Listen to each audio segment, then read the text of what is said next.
C'est là où on va intervenir.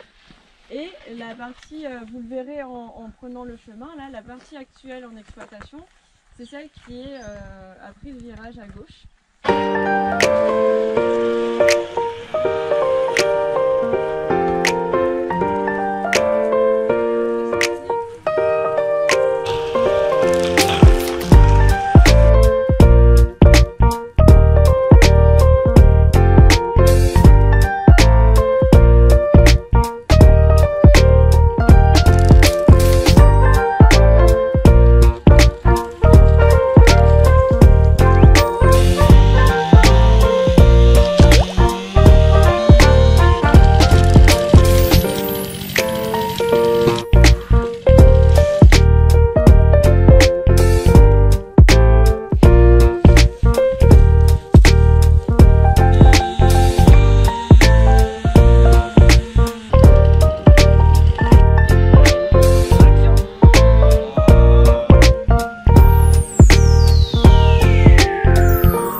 Ici, on se trouve à Champagné. C'est une commune du territoire de Grenoble-Alpes Métropole. Donc, sur ce terrain communal, on a créé une mare qui n'existait pas avant. La création de cette mare a été financée grâce au contrat vert et bleu qui est piloté par Grenoble-Alpes Métropole. Ce contrat vert et bleu, il a pour objectif de préserver la biodiversité et de créer ou de protéger des zones de connexion écologique, des zones de connectivité écologique. C'est un contrat qui est financé grâce à des fonds européens. Toutes les actions sont entièrement financées via ces fonds-là. Et le programme que l'on porte sur la création et la restauration de mares en fait partie. Lorsque l'on crée ou que l'on restaure des mares, il n'y a donc pas de financement particulier à apporter de la part des communes, des agriculteurs ou d'autres particuliers qui pourraient travailler avec nous. Par contre, il y a un certain engagement à s'assurer que la mare assure son rôle de préservation de biodiversité. Bien sûr, ce sera un plus pour mes cultures futures puisque j'aurai une meilleure pollinisation, j'aurai déjà de la vie, ça sera un lieu déjà plaisant. Et étant donné en plus que je veux faire des cueillettes à la ferme, je pense que les gens apprécieront aussi d'avoir ce lieu convivial.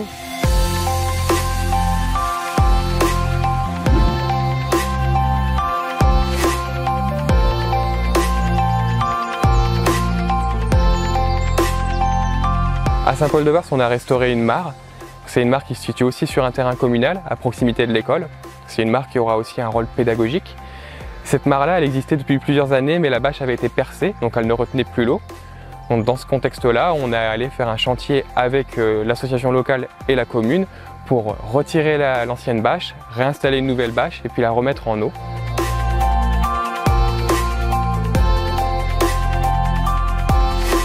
Cette mare pédagogique a une fonction très importante puisqu'elle est proche de l'école. Elle fait l'objet de nombreuses animations pour que les enfants puissent se rendre compte de la biodiversité.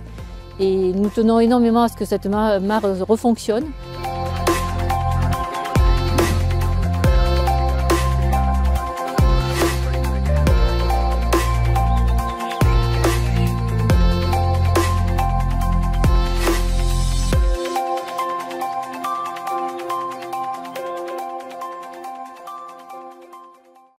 En décembre 1997, dans le département de l'Ain, sous l'impulsion du Centre ornithologique Rhône-Alpes, aujourd'hui devenu Ligue pour la protection des oiseaux, un petit havre de paix de 9 hectares, situé dans la vallée de la Valserine, a été préservé par la création d'une réserve naturelle. Aujourd'hui, cet espace naturel remarquable fait l'objet de plusieurs classements comme en tant que site Natura 2000 et est intégré à l'espace naturel sensible de la Valserine ou encore à l'arrêté préfectoral de protection du biotope pour les oiseaux rupestres. C'est la réserve naturelle régionale de la Galerie du Pont des Pierres.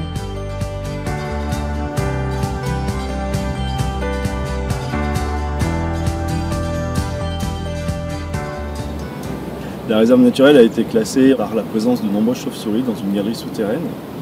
Alors c'est aussi un site un peu particulier parce que la galerie elle est d'origine humaine, elle a été creusée a priori en 1916 dans le cadre d'un projet hydroélectrique.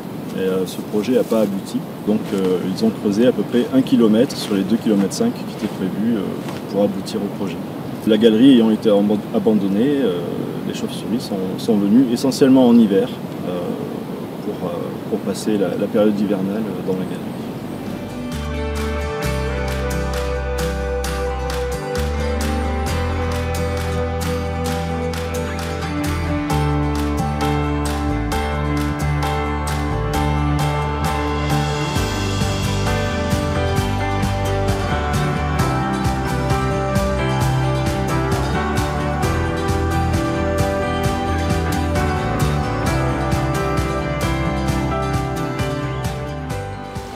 Sur la réserve, les chauves-souris, on peut les trouver, on va dire, dans 2 endroits. Il y a à l'intérieur de la galerie, donc elles vont utiliser ce site comme gîte, essentiellement en hibernation, mais aussi en période de transit, notamment pour le minioptère de Schreibers. Et puis après, il y a les milieux à l'extérieur du tunnel, où là, ça va être des espaces qui vont être utilisés par les chauves-souris en déplacement ou en activité de chasse.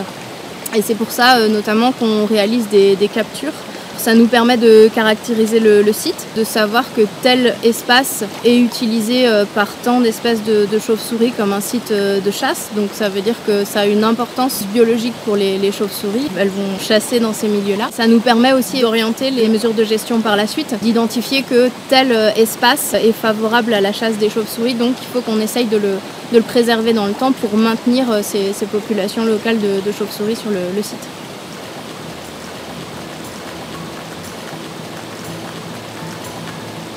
Alors dans le cadre des 20 ans de la réserve, on a eu un programme pédagogique avec les écoles de Confort et de Montange. On a réalisé des animations sur la réserve, sur la faune qui s'y trouve. Et les classes ont travaillé sur la réalisation de supports de présentation de la réserve, de son historique, de sa faune aussi.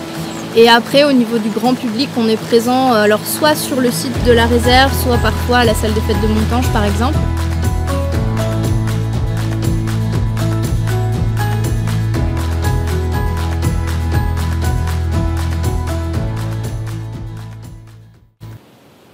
L'ensemble des activités qu'on mène sur la réserve est cadré dans un document qu'on appelle le plan de gestion.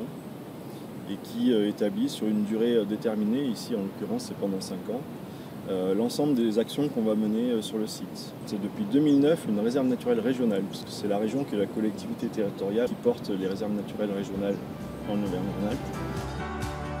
La réserve naturelle régionale de la Galerie du Pont des Pierres fait partie de ces petites oasis de biodiversité peu connues mais à préserver.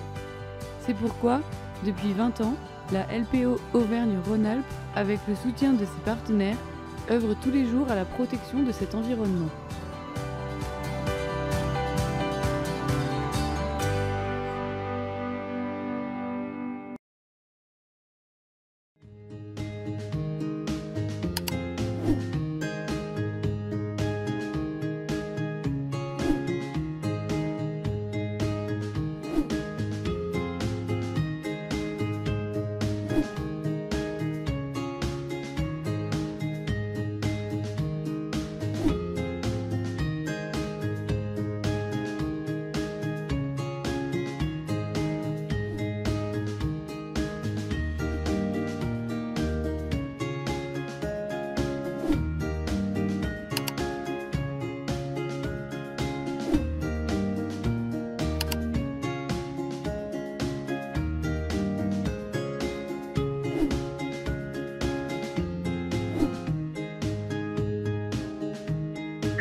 Bonjour, bienvenue en haute montagne.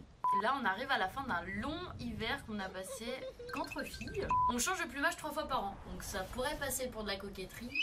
Oula, c'est plutôt une problématique de camouflage. Alors le top du top, si vous regardez bien, sous la première plume, il y a une deuxième plume de duvet. On supporte quand même des températures allant jusqu'à moins 35 degrés. Voilà, et d'ici quelques semaines on va rejoindre ces messieurs pour la période justement de... Alors moi ma dernière ponte j'ai fait 7 œufs, c'est plutôt dans la moyenne. J'ai même un petit qui a vu l'hiver, donc cette année grosse réussite. Ah bah nous on est essentiellement végétariens, hein. On digère à peu près tout ce qu'il y a dans le coin, baies, feuilles, herbes sèches, brindilles, le bois. Bon peut-être pas les cailloux. J'ai horreur d'avoir faim. On pond au sol, donc c'est un peu dangereux, mais il n'y a pas vraiment d'arbres à cette altitude, donc c'est pas comme si on avait 36 solutions.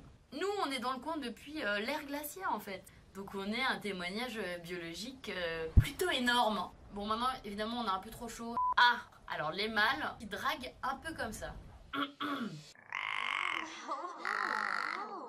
Nos plumes nous recouvrent vraiment du bec jusqu'au bout des pattes. Ça nous fait comme des petites bottes de plumes. Ça ressemble à des pattes de lapin, du coup, lago, pède, lapin-pied. Alors en ce moment non, c'est pas forcément évident. Disons qu'il paraît qu'on meurt un peu trop. Faut rester optimiste. C'est important l'optimisme. Hein, merci à vous. Vous allez partager ça sur l'internet? Ah écoutez, envoyez-nous le lien et puis à très bientôt. Allez, au revoir. Merci. Au revoir.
It's not a game, it's a rich thing.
La LPO Auvergne-Rhône-Alpes vous invite à participer à CBiodiv, le premier atlas de la biodiversité de la métropole clermontoise, et à inventorier la faune et la flore du territoire.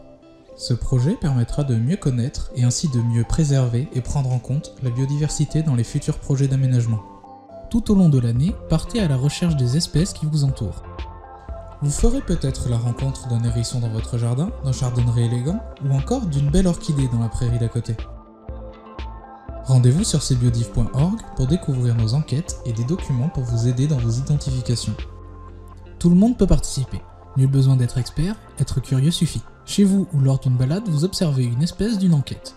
Pour transmettre facilement ces informations depuis votre smartphone, allez sur cbiodiv.org et cliquez sur Participer aux enquêtes. Bravo et merci pour votre participation.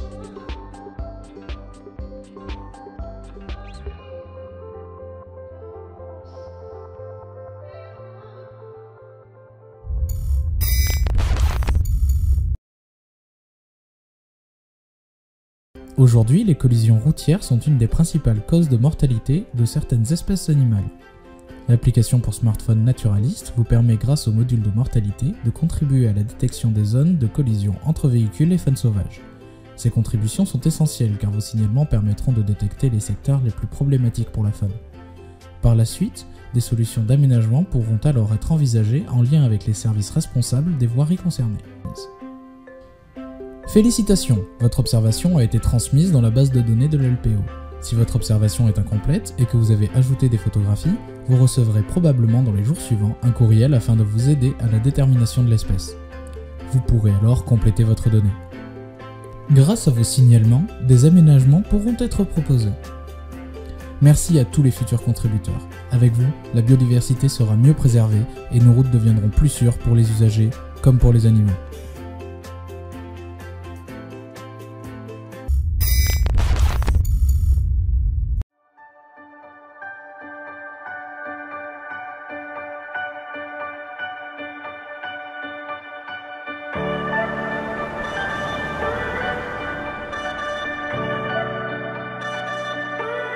Aujourd'hui, on a mis en place un passage à écureuils sur la commune de Cessin. Donc c'est un passage qui permet aux écureuils de traverser la route à un endroit où il n'y a plus de continuité forestière. Donc à un moment, ils ne peuvent plus sauter de branche en branche parce qu'il y a la route.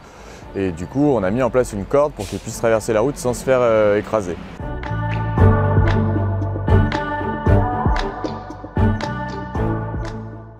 Au niveau coût, c'est quasiment rien puisque ça a été fait à base de cordes récupérées.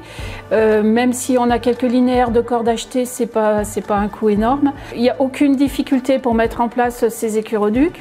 On n'a pas trouvé de choses contraignantes, que des avantages.